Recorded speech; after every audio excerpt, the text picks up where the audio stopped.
Ja już włączyłem nagrywanie, więc spokojnie jak zaczniemy, to ja sobie wytnę to wszystko ładnie. So how is with your Polish?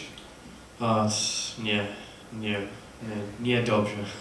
It's very, very, very hard language. I hope to learn it at some point. I think it's going to necessitate me moving here and taking twice daily classes.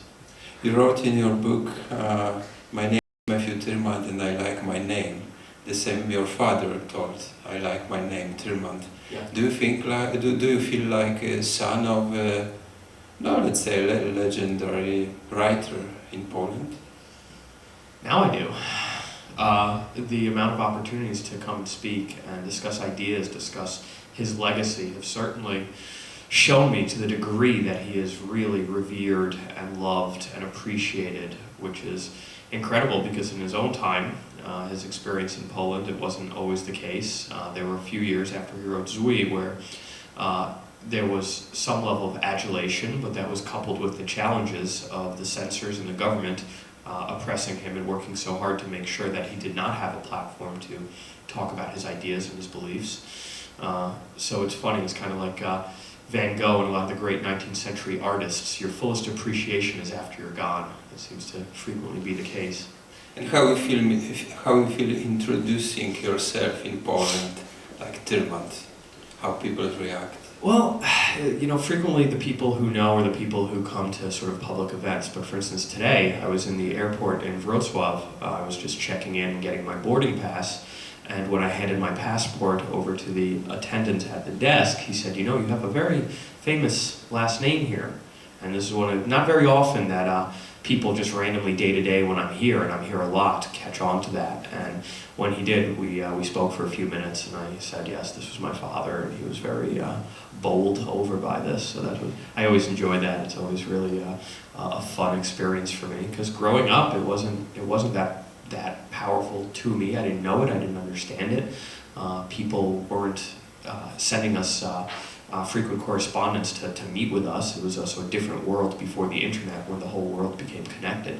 So all these things have sort of come together in the last few years, and it really does, for me personally, feel really special to be the son of a legend and to come here and have his legacy so appreciated, and for me to be able to discuss it and meet with people and share in their experiences is something I really treasure. And what was the first time you realized that your father was someone special? Growing up we knew to some degree. My mother tried to instill in us, my sister and I, his history, his legacy with his writing and even his political career and activism in the US, as well as his really rich history in Poland. The first time I recognized that there was some level of importance, and I talk about this in the book, was when a TVP documentary film crew came to our apartment in Brooklyn, New York, and filmed interviews with us, specifically my mother, but they filmed my sister and I. We were in 3rd grade at the time, which is puts us at about 9 or 10.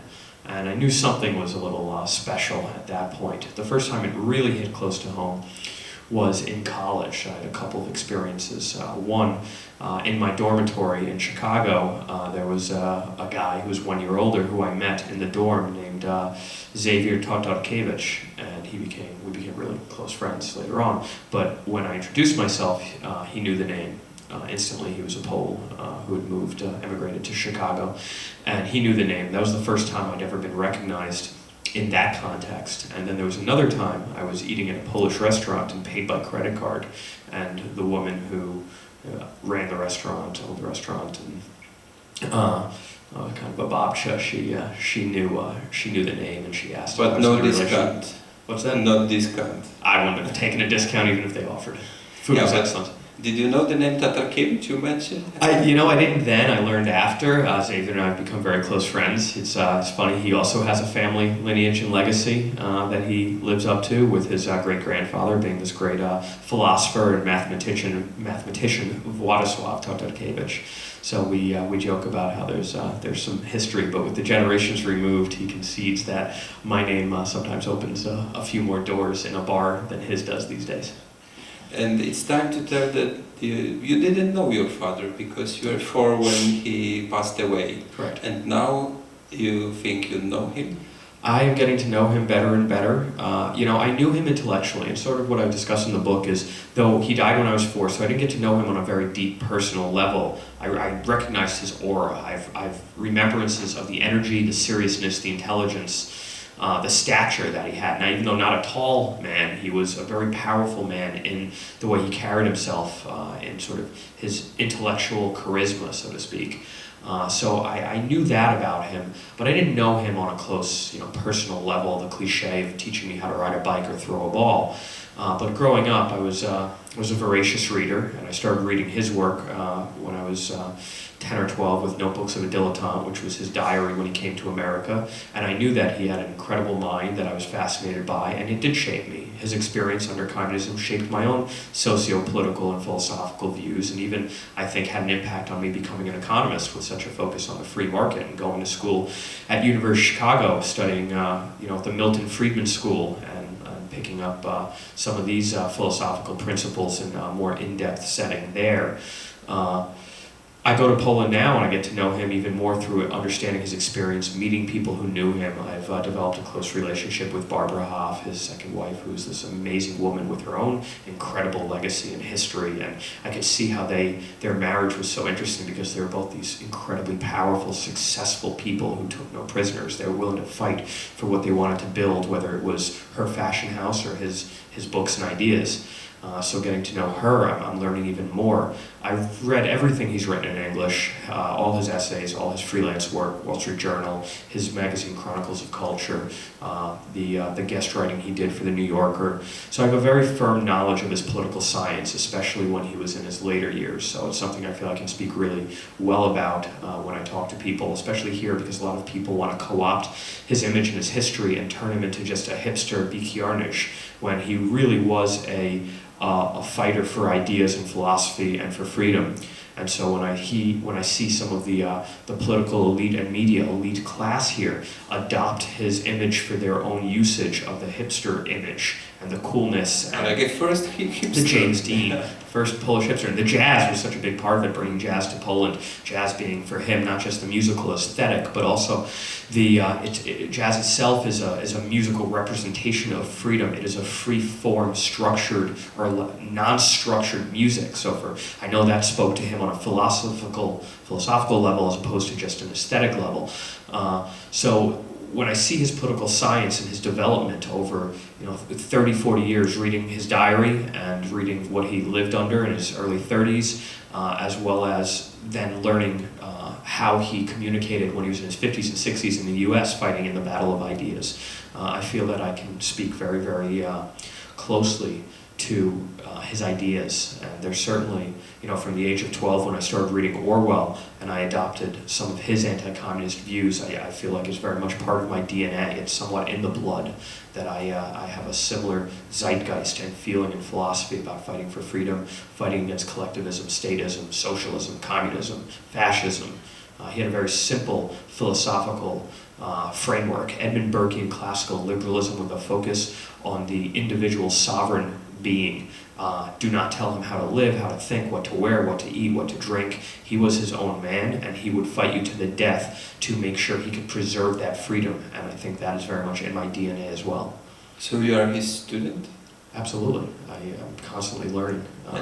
Was it time for rebellion against the father? Well, I didn't need to rebel because he wasn't around to rebel against. But my mother would say, absolutely. She used to say growing up, "Oh, you're just like him." And that was never said complimentarily. With colorful socks? Or? Well, more, don't tell me what to do.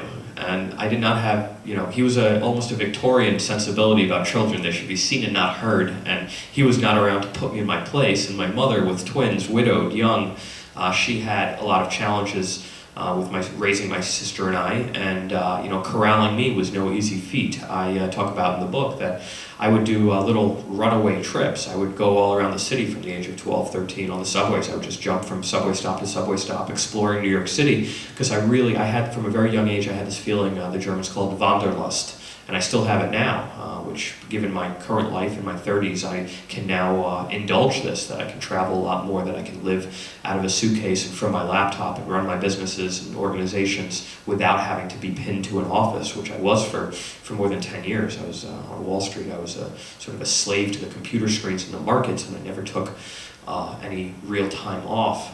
But that experience has now afforded me the freedom to do so and to indulge both the travel as well as the embracing of my Polish roots, learning about my father, promoting his legacy, trying to build certain things here as well. So I'm very thankful for that.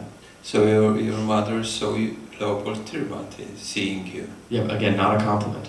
For her, it was the stubbornness, stubborn as a mule. He did what he wanted to do.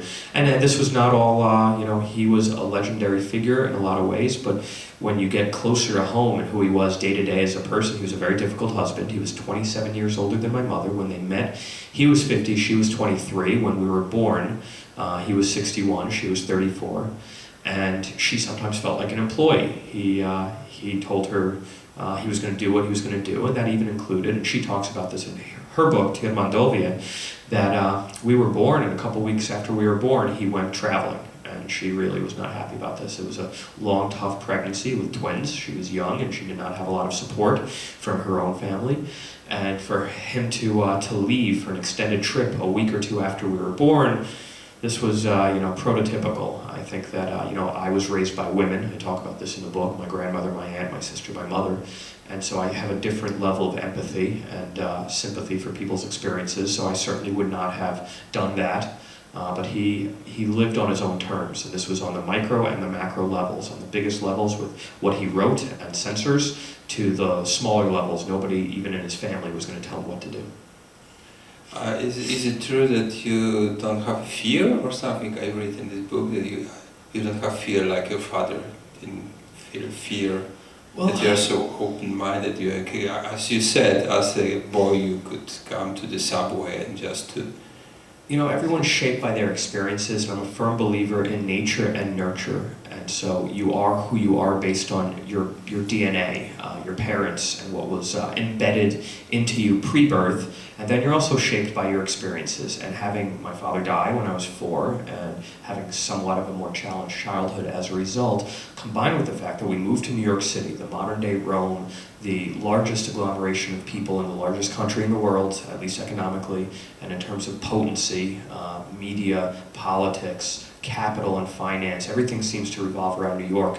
This also, I could feel the energy in the city, and it emboldened me. It gave me a level of fearlessness. I mean, I was also, my sister and I, Rebecca, we went to public school in Brooklyn. This was no easy, day-to-day. It was kind of an urban war zone, like Charles Bronson movies, Fort Apache, the Bronx. There was really dramatic settings to grow up in, and it definitely shaped me. And I certainly, I didn't have to live in fear the way he might have had to do in his time, when the government could come in and arrest him arbitrarily, interrogate him, follow him, really make his life a living hell, and even worry about physical reprisal.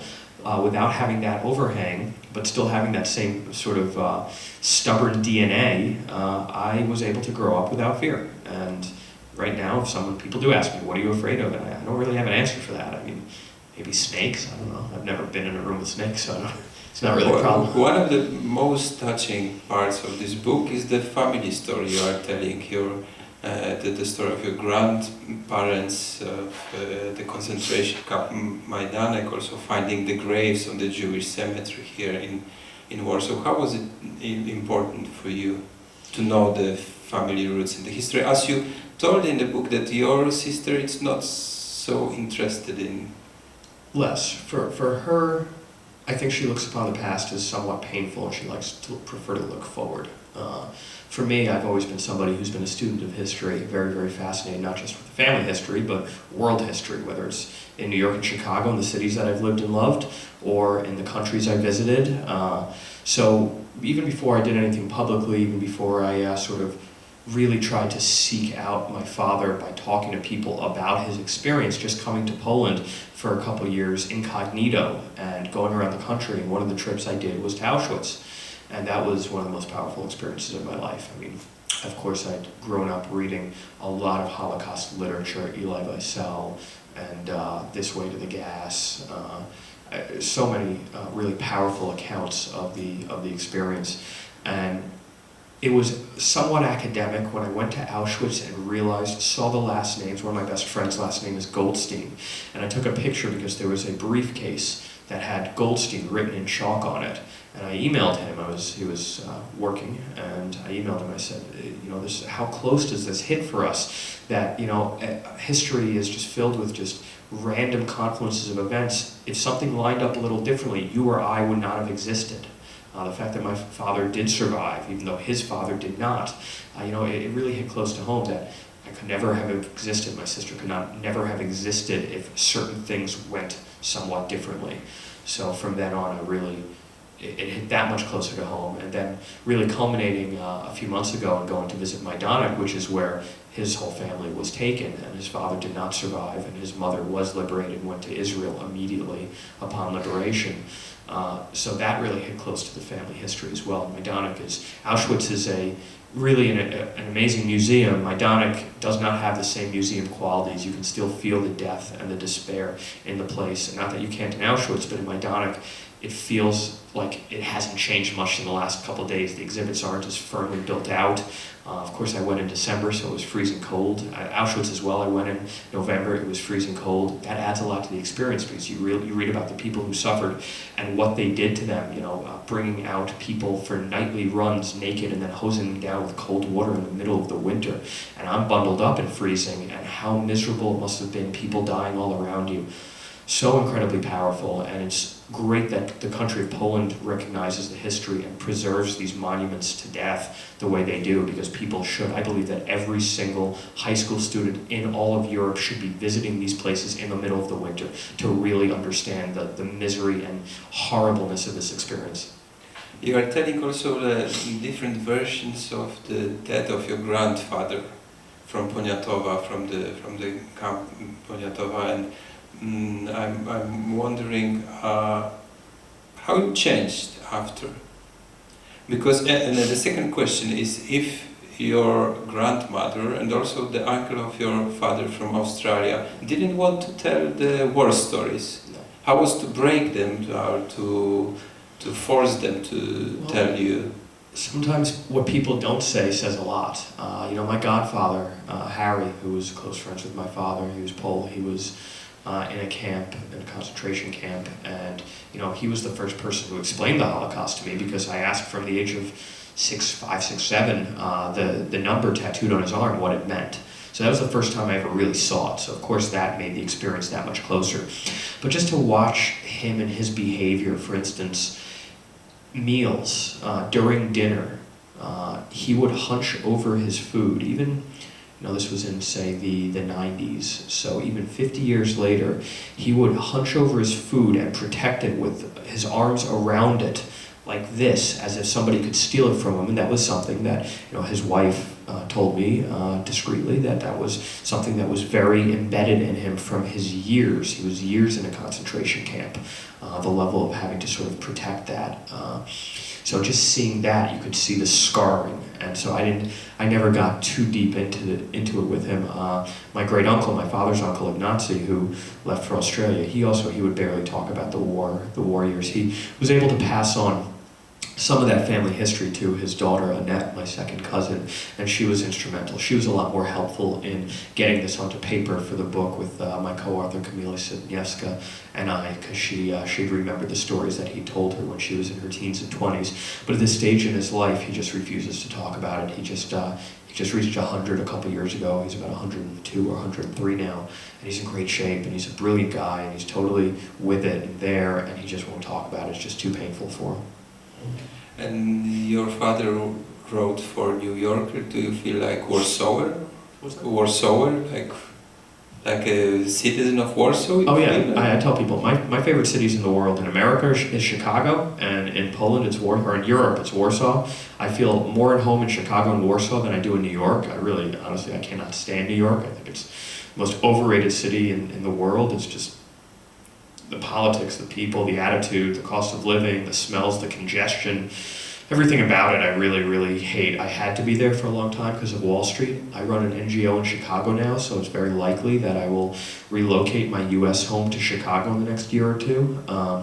And I will also look to be more here. Already here every few months, and I will look to get a place here and try and split time. I'm working on some businesses here and ideas and investments, as well as getting involved in politics, just to, hopefully, my father was a very political figure, and he fought for the ideas he believed in. I think that I am a good proxy for what he believed in. I believe that his ideas shaped me and are a logical reflection and evolution of what he believed. So I'm not shy about using the name in politics to spread the same ideas that I'm spreading in the U.S. as well. I'm very politically active in the U.S. My NGO is focused on sort of government behavior and spending and fraud, and I look to fight the perpetual fraud growth that is growth in government. And Poland has some of the same problems the U.S. has, and I feel very well versed in these problems, and I'm willing to state what I believe, whether people like it or not. I know a lot of people would rather have me talk about the sunglasses and the colorful socks, but too bad. My father said what he believed and what he felt was important, and I'm going to do the same thing. And if people like Gazeta Wyborcza, which I know doesn't like me because of my politics, has a problem with that, too damn bad. Yeah, but it's a kind of a building a legend to tell us about the sunglasses and the colorful socks. And it's a great legacy. It's today I read from the Institute Culture in Paris. They wrote that tomorrow is the birthday of Leopold Tyrmandem, and there was a short, it was on Facebook, and it was a short memoir from Zofia Herz, who wrote that this elegant lady who saw first time Leopold Tyrmandem being very colorful with his color socks and pink blues or t-shirt, whatever, and next time when he came for the breakfast, he was almost naked. He was like in short trousers, and she didn't know how to react to being close. So it's a kind of a legend, and now when the movie will be released also, I think the legend will be even absolutely. That's one of the things that I consider part of my role as somewhat the steward of his legacy, and I'm happy to continue to promote but the whole Leopold Tyrmandem, not just simplify him down into the promoter of jazz and socks and sunglasses, but the anti-communist dissident. And I use, in my own political philosophy, communist and socialist are not that far apart, so I see Europe getting more and more socialistic, and I know how my father would have felt about that. He was an arch conservative and an Edmund Burkean liberal. He would not be happy about the socialism that's embedded in the political and philosophical zeitgeist of mainstream continental Europe, and when Poland catches up to that, if he were here, he'd be speaking out against it. So I feel 100% vindicated in doing so, and promoting his legacy in all sorts of ways, political and cultural and artistic, and as a hipster and eccentric. There are so many great properties that he made in terms of literature, from Zui to Philip to the Diary, which I believe is one of the great primary texts of communism, of life under communism. It's just been published in English a few weeks ago by Northwestern University Press, which is a very prestigious press, and I am working to promote it in the U.S. I'm right now talking to the Wall Street Journal and Breitbart, an alternative media source that is, I think, very valuable in the U.S. about doing book reviews there. I'm going to go on a lecture tour and trying to promote it around some of the campuses, colleges, universities that have strong Slavic studies and 20th century history departments, Michigan and Wisconsin and Ohio and University of Illinois and Northwestern and University of Chicago, my alma mater, trying to get it onto the curriculum because, like Alexander Solzhenitsyn, who wrote One Day in the Life of Ivan Denisovich and the Gulag Archipelago, both really well respected and accepted primary texts of the communist experience. My father's is a very, very good example of life under PRL in some of the darkest times, the mid-50s, and his own experience, it was the darkest time for him.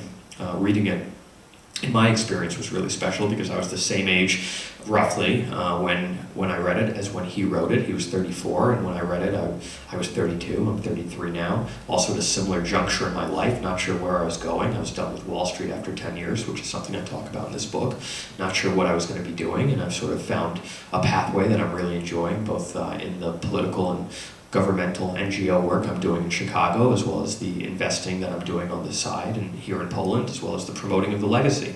And I am very much looking to be involved I will be a co-producer in the movie Zwi. I felt it was very important to be directly involved to make sure that things like the script conform to the way he would have wanted them to, and to lend our name, the Tyrmandem name, an imprimatur, an endorsement of the movie, because I think that adds credibility. We also want to do Philip. We also want to do Zici Towarzyszki Uczuciowe. We also want to do possibly The Diary, a biopic, 7 Long Voyages. There's really a great body of work that can be brought to screen, which I think will even more stimulate interest in his legacy, and especially among the young, because sometimes I know that the Zwi was in the high school matriculation exam last week, which was really very, very cool to see. So more people are getting exposed. But movies are another breed, another animal in terms of forms of media, and they can touch a lot of people very, very quickly. And so we are very excited, my mother and I, to work on trying to bring these projects to light. Zwi has been attempted to be made into a movie for now 30 plus years. We have letters from producers in Polish television from the early 80s. We'd like to do a miniseries, we'd like to do a movie. So you know what, it can, even though it was delayed a year or so, it can wait a year or two to be done right. And now that I've been talking with the producers, I think we're going to do a really great job with it. And do you have any remembrance of your father from your childhood? Yeah, I've got a few. The most important takeaway I have, remembrances are of an energy, a charisma, and an intellectual stature, a seriousness. He walked into a room and you knew he was there. And he wasn't the tallest guy, physically he wasn't imposing. As a father, he was somewhat older. He was 61 when he had me, so my memories are when I was 3 or 4.